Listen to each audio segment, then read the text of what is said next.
Hello दोस्तों, welcome to TET math with concept. आज हम देखेंगे अपने प्रेजेंट परफेक्ट टेंस के पैसिव वॉइस के बारे में। बट उसके पहले जो कि मैंने पिछले वीडियो में आपको समझाया था, अगर आप लोगों ने नहीं देखा है तो डिस्क्रिप्शन बॉक्स में आपको लिंक मिलेगी, वहाँ पे जाके देख सकते हैं। मैंने समझाया था आपको प्रेजेंट कंटिन्यूअस टेंस के बारे में, जिसकी कुछ एक्सरसाइजेज मैंने आपको दी थी। अगर आपने वो एक्सरसाइज करी है तो अच्छी बात है, नहीं की है तो भी आप देख सकते हैं कि कैसे हम इसको चेंज कर सकते हैं। ठीक है, तो हम इसको स्टार्ट करते हैं। जैसा कि दिया गया है, सी इज रीडिंग अ नॉवेल, तो इसको जब हम पैसिव वॉइस में चेंज करेंगे तो सबसे पहले हम लिखेंगे अ नॉवेल। अ नॉवेल, अब नॉवेल चूंकि सिंगुलर है इसलिए हम यहाँ पे इज का ही यूज करेंगे। याद रखना, जब भी कंटिन्यूअस टेंस होता है तो पैसिव वॉइस में हमेशा हम बीइंग का यूज करते हैं।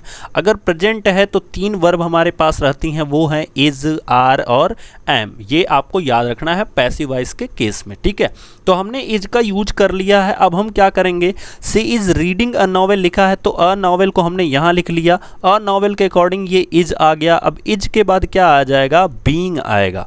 ठीक है, बीइंग ही एक पहचान होती है जो कि बताता है कि ये किस में है, सेंटेंस पैसिव वॉइस में है। क्लियर? तो a novel is being read. देखो, रीडिंग का जो थर्ड फॉर्म होता है वो रीड, रेड, रीड ऐसे पढ़ा जाता है, बट वो होता एक्चुअली में स्पेलिंग सेम होती है तीनों की, तो आपको ये ध्यान में रखना होगा। ठीक है, तो a novel is being read by. C के लिए जब हम चेंज करेंगे तो उसके लिए हम क्या लिखेंगे, हर लिखेंगे। ठीक है, इसी तरह से हम इस सेंटेंस को जब चेंज करेंगे तो यहाँ पे क्या लिखा गया है, I am going two by a new spectacles. New spectacles का मतलब होता है नए चश्मे। चश्मे इसका मतलब होता है टुमारो। तो सबसे पहली चीज़ तो इसमें ऑब्जेक्ट हमारा क्या है, तो न्यू स्पेक्टेकल्स। तो यहाँ पे आप लिखोगे, यहाँ पे मैं शॉर्ट फॉर्म में लिख दे रहा हूँ चूँकि जगह नहीं है, तो न्यू स्पेक्टेकल्स। अब चूँकि स्पेक्टेकल्स प्लूरल में है तो इसके लिए हम क्या लगाएंगे, आर लगाएंगे। उसके बाद हम क्या लिखेंगे, बीइंग लिखेंगे। ठीक है, क्योंकि यहाँ पे एम गोइंग लिखा है इसलिए इसका मतलब ये कंटिन्यूअस में है। ठीक है, तो new spectacles are being. By का थर्ड फॉर्म होता है बॉट, तो new spectacles are being bought by. I के लिए हम क्या लगाएंगे, मी लगाएंगे। अब कब खरीदा जा रहा है, तो टुमारो, तो टुमारो लिख दिया जाएगा यहाँ पे भी। बस इसको ध्यान में रखना है। हाँ, एक चीज़ याद रखना, जब हम नरेशन पढ़ते हैं ना तब ये टुमारो का चेंज होता है। ठीक है, बट यहाँ पे कोई चेंज नहीं होता है, इसको आप ध्यान में रखिएगा। ठीक है, तो यहाँ पे लिखा गया है नेक्स्ट हमारा, Rahul is teaching the children in the slum areas. तो अब इसमें हमारा ऑब्जेक्ट क्या है, देखो ये तो जगह को रिप्रेजेंट कर रहा है, बट हमारा ऑब्जेक्ट क्या है, चिल्ड्रन है। अब चिल्ड्रन, चूंकि चिल्ड्रन ऑलरेडी इसमें प्लूरल है तो इसके लिए जब हम चिल्ड्रन लिखेंगे दोस्तों, तो चिल्ड्रन के साथ हम क्या यूज करेंगे, आर यूज करेंगे। The children are being taught. Being क्यों यूज करेंगे, क्योंकि मैंने आपको पहले ही बता दिया कंटिन्यूअस को चेंज कर रहे हैं तो हमेशा हम क्या करेंगे, बीइंग ही यूज करेंगे। तो being taught by Rahul. By Rahul कहाँ पे पढ़ाया जा रहा है इसको, तो in the slum area. Simple सा ये सेंटेंस होते हैं, इसको आप ध्यान रखिएगा। ये आपके एग्जाम्स में पूछे हुए सेंटेंसेस को मैं निकाल के लाया हूँ आपके सामने। उसके बाद दिया गया है they are going to perform Hamlet. Hamlet जो होता है वो एक तरह का नॉवेल है, याद रखेंगे। तो इसके लिए क्या लिखा जाएगा, अब ये परफॉर्म करने जा रहे हैं हैमलेट के लिए, तो हम इसको जब चेंज करेंगे तो हम लिखेंगे हैमलेट। हैमलेट, उसके बाद हैमलेट इज, चूंकि ये प्लूरल हो जाएगा तो Hamlet is being performed. Is being performed. Performed का मतलब हो जाएगा कि इसको परफॉर्म किया जा रहा है। Hamlet is being performed by them. ठीक है, तो ये हो जाएगा इसका चेंज। उसके बाद दिया गया why are you raising a hue and cry. तो इसको हम जब चेंज करेंगे तो हम कैसे करेंगे, बहुत सिंपल तरीके से करेंगे। सबसे पहले वाई के लिए हम वाई का ही यूज करेंगे, तो यहाँ पे हम लिखेंगे वाई। उसके बाद अ यू एंड क्राई को जो हम लिखेंगे यहाँ पे, तो उसके लिए हम क्या यूज करेंगे, इज यूज करेंगे। Why is a hue and cry. उसके बाद बीइंग लगाया जाएगा। ठीक है, why is a hue and cry being raised. Raising का क्या होगा, raised by you. Raised by you, इस तरह से हमारा ये सेंटेंस होगा। इस सेंटेंस को हम जब चेंज करेंगे, अब देखो यहाँ पे हमारी सबसे पहले हेल्पिंग वर्ब ही आई है तो अस का वी होगा, और वी जो है प्लूरल है इसलिए यहाँ भी हमारा क्या होगा, आर ही रहेगा।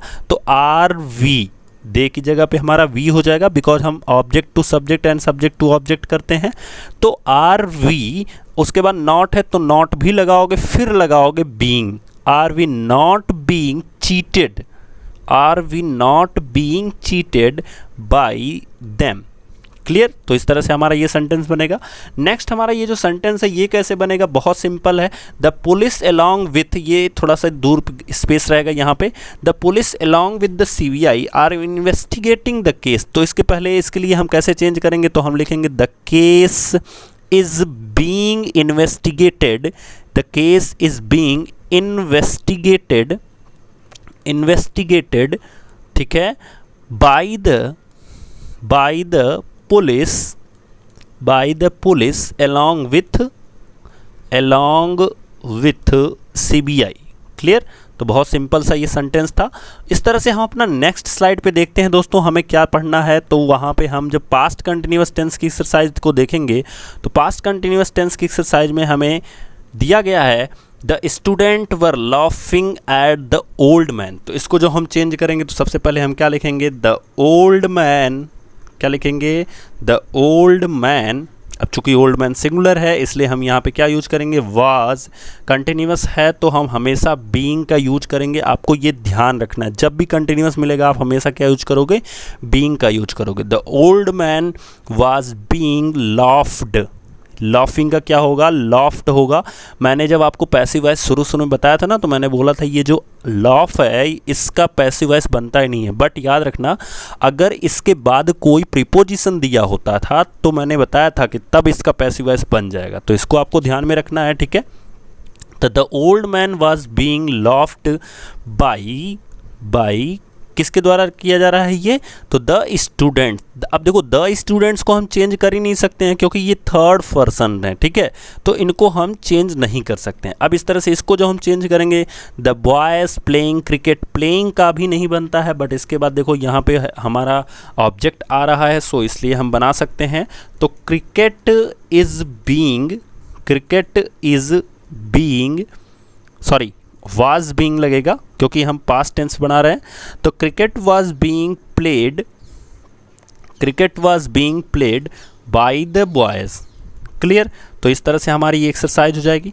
नेक्स्ट हमारा दिया गया the principal was convening a meeting. तो अ मीटिंग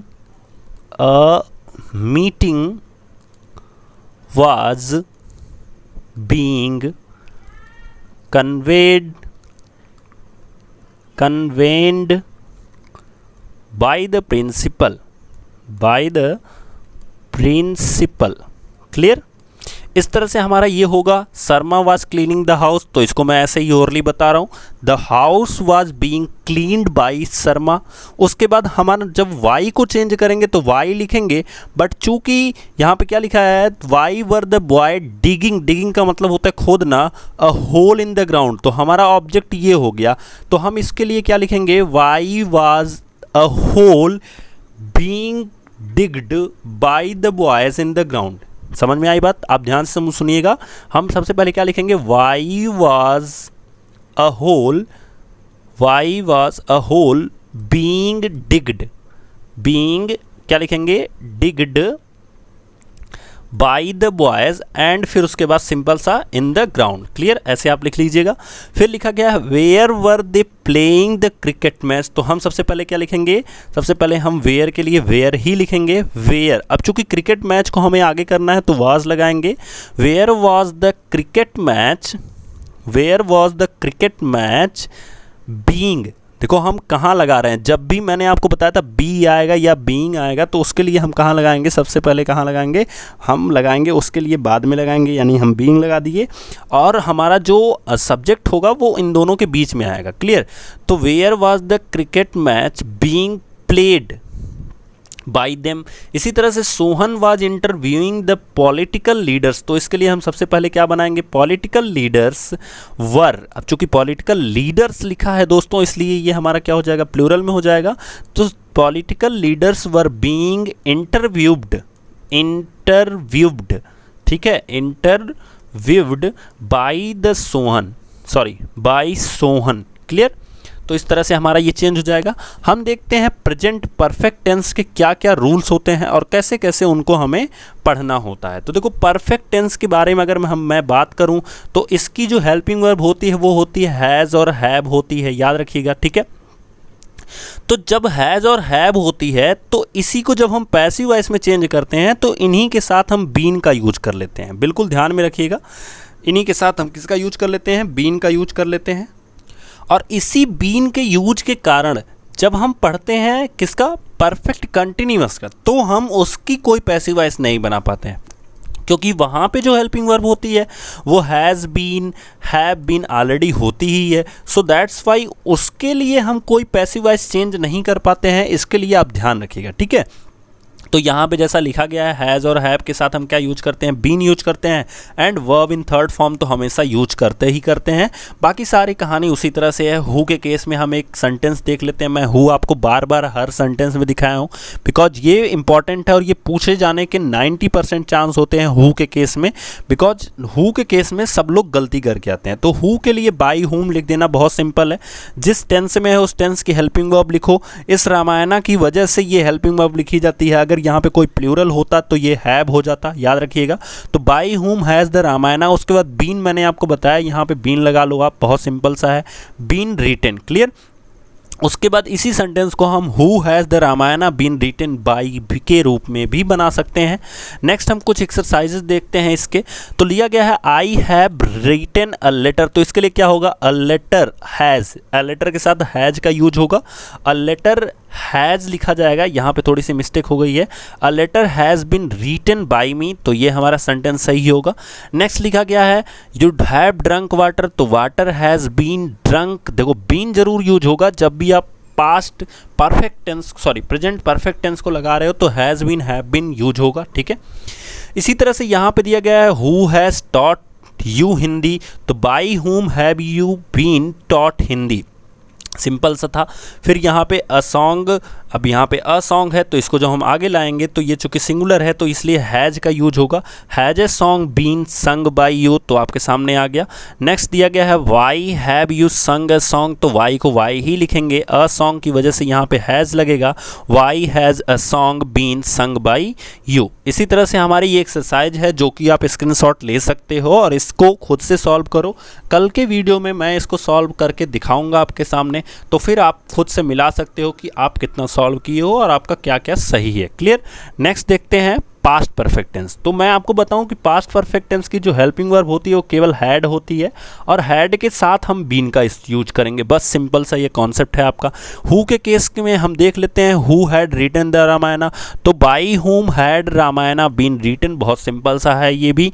कुछ चेंजेस देख लेते हैं, आई हैड रिटन लेटर, तो इसका क्या हो जाएगा, यहाँ पे हमेशा हैड ही लगना है, तो कुछ आपको सोचना नहीं है, बस आपको बीन का यूज करना सीखना है, ठीक है। तो ये हो जाएगा letter had been written by me, you had drunk water, तो हो जाएगा water had been drunk by you. फिर उसके बाद दिया गया है who had taught you Hindi, by whom had you been taught. मैंने आपको बार बार बताया कि जब भी बी आएगा, बीन आएगा और बीइंग आएगा, और अगर उन दोनों के बीच में कोई आपका सब्जेक्ट आ रहा है तो ये जो हैड बीन है इनके बीच का गैप बढ़ जाता है, सीधी भाषा में समझो आप, ठीक है। उसके बाद अगर कोई सब्जेक्ट आ रहा है तो वो सब्जेक्ट उनके बीच में लगता है और उन दोनों के बीच में गैप पड़ जाता है, क्लियर। इसी तरह से दिया गया है had you sung a song, तो इसका क्या हो जाएगा, had a song been sung by you. इसी तरह से दिया गया है why had a song, why had you sung a song, तो इसका हो जाएगा why had a song been sung by you. इस तरह से हम अपनी एक्सरसाइज देखते हैं। तो दोस्तों इसको आप लोग करिएगा। हम पढ़ते हैं फ्यूचर परफेक्ट टेंस। तो फ्यूचर परफेक्ट टेंस में मैं आपको बता दूं इसकी जो हेल्पिंग वर्ब होती है वो होती है will have and shall have. तो इसको याद रखिएगा, ये इनकी हेल्पिंग वर्ब एक्चुअल में होती है जब ये सेंटेंसेस किस में होते हैं, एक्टिव वॉइस में होते हैं। तो जब हम इन्हें पैसिव वॉइस में चेंज करते हैं तो इनके साथ एक लेटर जोड़ते हैं बीन, बस यही आपको सिंपल सा याद रखना है।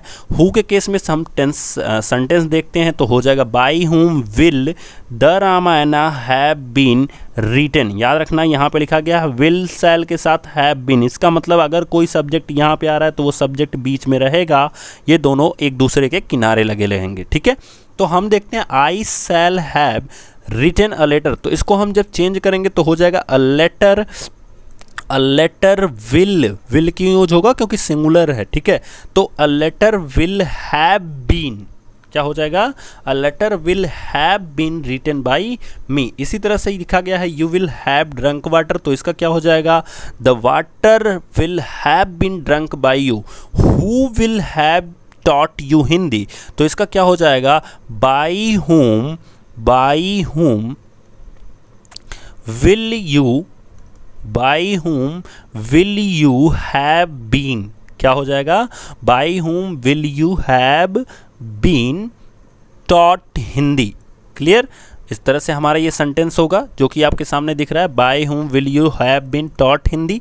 इस तरह से हमारा दिया गया है will you have a sung a song, तो इसका हो जाएगा will a song have been sung by you। आप देख रहे होगे will और have been बहुत डिफरेंस है, इसलिए गलती मत करना कि will के साथ यहाँ have यूज कर लेना, कभी गलती मत करना, हमेशा have been एक साथ यूज करना है आपको। उसके बाद दिया गया है why will a song, देखो यहाँ भी have been एक साथ यूज किया गया है। फिर यहाँ पे हम देखते हैं फ्यूचर परफेक्ट टेंस की एक्सरसाइज। तो दोस्तों हम तीनों एक्सरसाइज परफेक्ट टेंस की कल के वीडियो में पढ़ेंगे, एंड कल के वीडियो में हम ये भी पढ़ेंगे कि इंपरेटिव सेंटेंस क्या होता है, और इसी एक्सरसाइज भी पढ़ेंगे। और कल का वीडियो लास्ट होगा पैसिव वॉइस से रिलेटेड। उसके बाद हम एक सेशन में केवल आपके बैक ईयर के पैसिव वॉइस के सारे क्वेश्चंस को करवाएंगे। तब तक के लिए थैंक यू दोस्तों, थैंक यू सो मच।